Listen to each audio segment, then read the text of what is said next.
Que a graça e a misericórdia do Senhor nos surpreenda. Deus é um Deus que surpreende os seus servos, seus filhos, seus seguidores, aqueles que o amam. Ele pinta cada dia um cenário diferente. E quando tudo parece falhar, Ele a estender sua mão e a nos encorajar, a nos levantar, a nos dizer: anima-te, filho. Anima-te, filha, eis que estou contigo.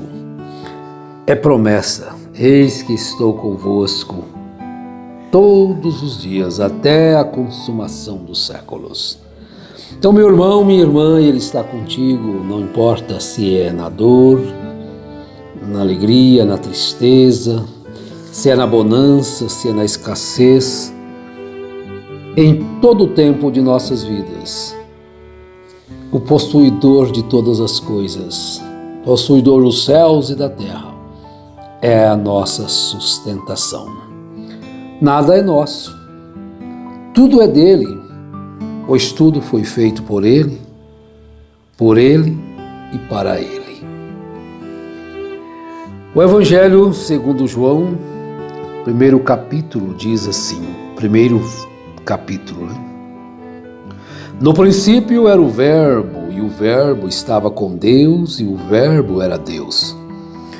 Ele estava no princípio com Deus. Todas as coisas foram feitas por Ele, e sem Ele nada do que foi feito se fez. Oh, que coisa maravilhosa! Todas as coisas foram feitas por Ele, e sem Ele nada do que foi feito se fez. Nele estava a vida, e a vida era a luz dos homens. E a luz resplandece nas trevas, e as trevas não a compreenderam. Compreensão das coisas de Deus.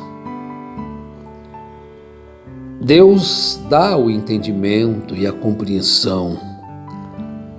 Ele nos enviou o Espírito Santo para que estivesse conosco, esclarecendo todas as coisas, resplandecendo a sua palavra, e a luz resplandece nas trevas. E as trevas não a compreenderam. Quem vive nas trevas não pode compreender as coisas da luz, assim como o homem que vive pela carne não pode compreender as coisas do Espírito.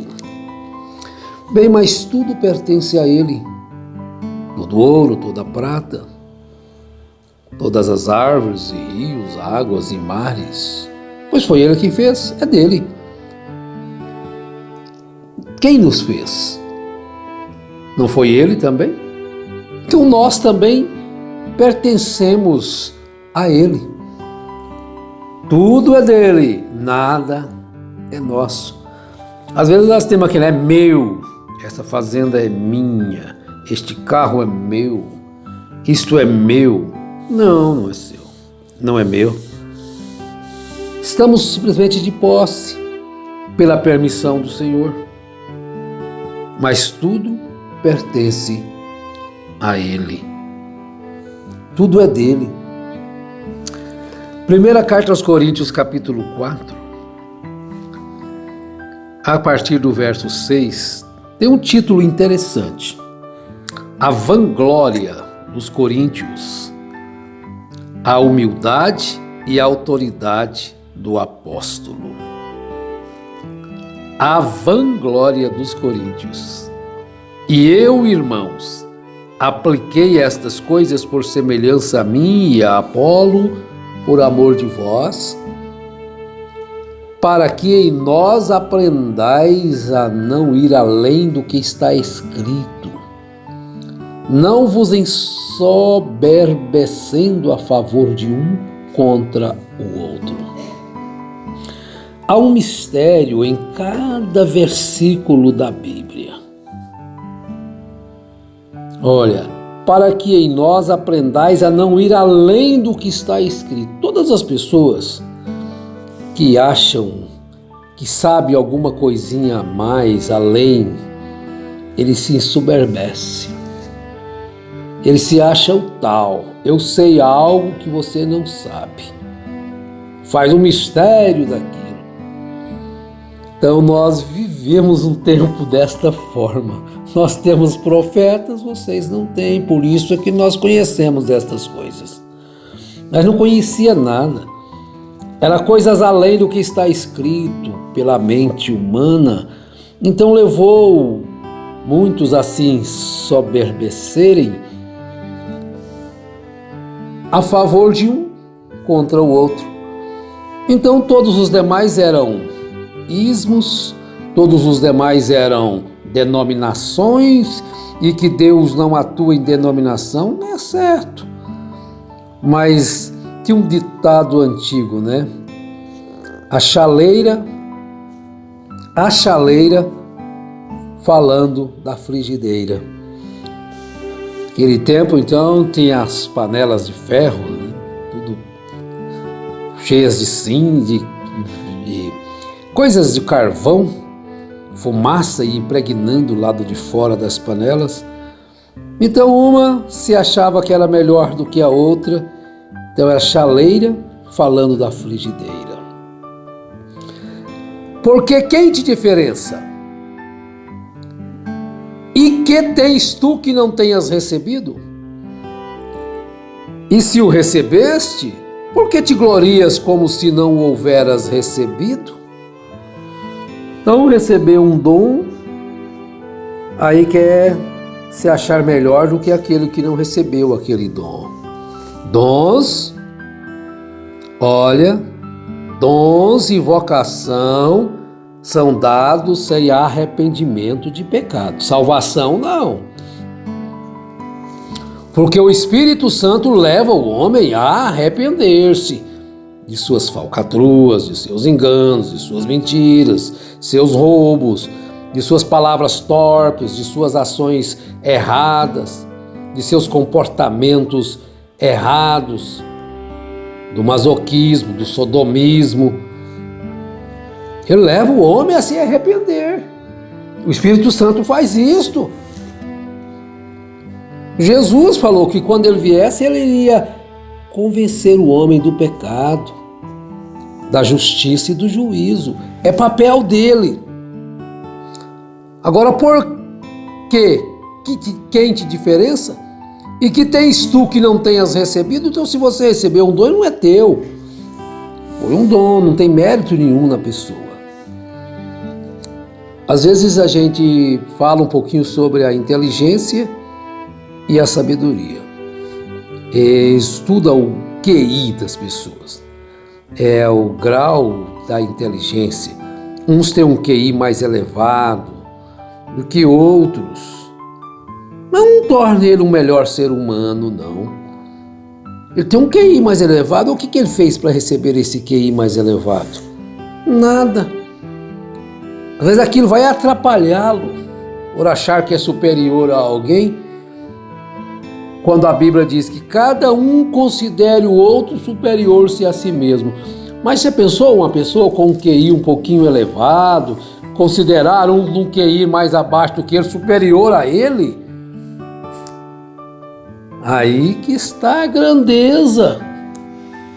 Aí que está a grandeza.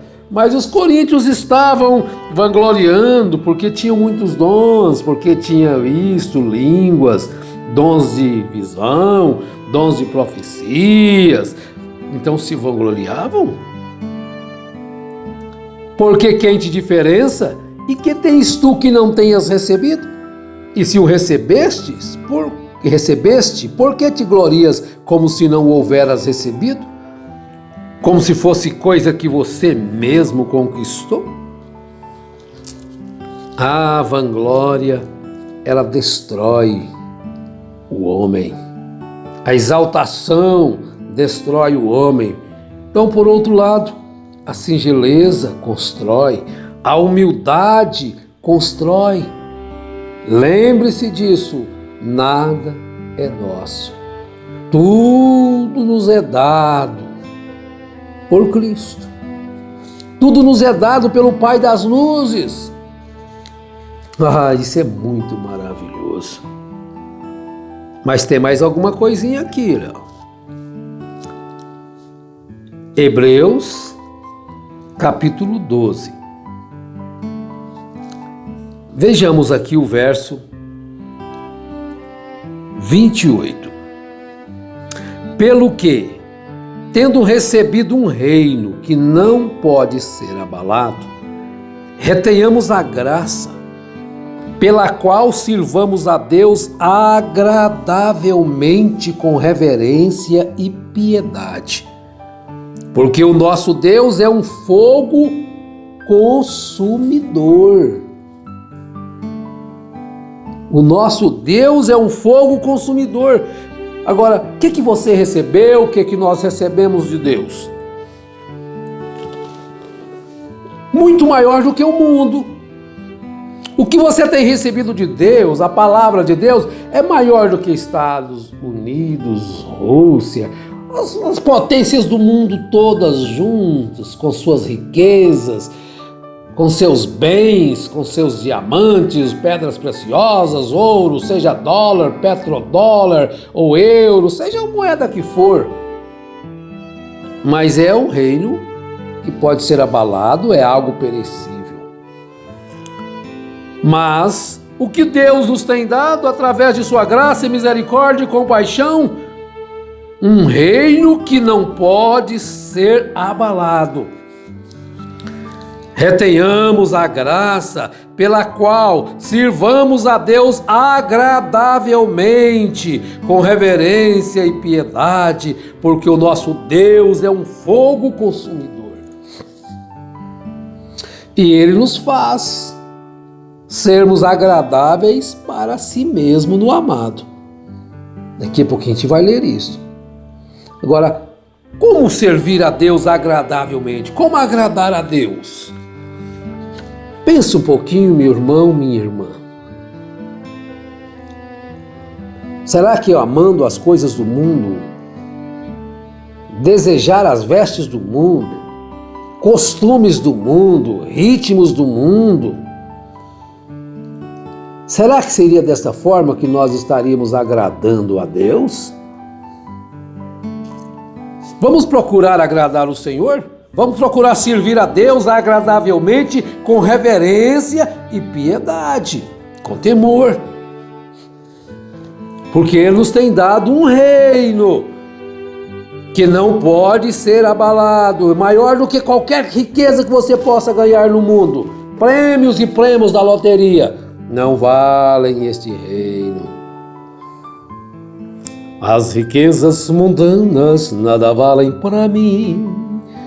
Quero ir para o reino onde há vida sem fim. Pelo que, tendo recebido um reino que não pode ser abalado, retenhamos a graça, pela qual sirvamos a Deus agradavelmente. Vamos lá, pessoal. Vamos lá, meus irmãos, minhas irmãs. Vamos servir a Deus com reverência, com piedade, servir Ele com prazer, agradavelmente. E na conclusão temos aqui Efésios capítulo 1. Vejamos o que Deus nos tem dado que é maior do que todo o mundo. Qual o verso 4? Como também nos elegeu nele antes da fundação do mundo, para que fôssemos santos e irrepreensíveis diante dele em caridade, para servi-lo agradavelmente. De que forma? Em santidade, em reverência, porque Deus é um fogo consumidor. De que forma vou servir a Deus agradavelmente? Com reverência, com piedade, porque o nosso Deus é um fogo consumidor. E agora o que diz aqui Efésios? Como também nos elegeu nele antes da fundação do mundo, para que fôssemos santos e irrepreensíveis diante dele em caridade. As minhas ações têm o amor de Deus nela? As minhas palavras são irrepreensíveis, o meu modo de tratar, de viver, as minhas vestes são irrepreensíveis, a minha conduta, os meus costumes, ou são coisas ainda do mundo? Olha, o I nos predestinou para filhos de adoção por Jesus Cristo para si mesmo, segundo o beneplácito de sua vontade, para quê? Para louvor e glória da sua graça, pela qual nos fez agradáveis a si no amado. Fora de Cristo, fora de Jesus, fora de sua palavra, fora do Espírito Santo, meus esforços serão inúteis. O meu esforço deve ser para obter o Espírito Santo. O meu esforço deve ser para servi-lo agradavelmente. Desta forma, como está em Hebreus, agradavelmente, com reverência e piedade. E deixar que o Espírito Santo molde o meu ser. Olha, para louvor e glória da sua graça, pela qual nos fez agradáveis a si no amado, em quem temos a redenção pelo seu sangue, a remissão das ofensas, segundo as riquezas da sua graça, que ele fez abundar para conosco em toda sabedoria e prudência, descobrindo-nos o mistério da sua vontade, segundo o seu beneplácito que propusera em si mesmo, de tornar a congregar em Cristo todas as coisas, na dispensação da plenitude dos tempos, tanto as que estão nos céus como as que estão na terra. Tudo já está determinado, escrito e revelado, e os filhos de Deus vão compreender todas essas coisas e vão entender que nada é nosso, mas tudo é dele.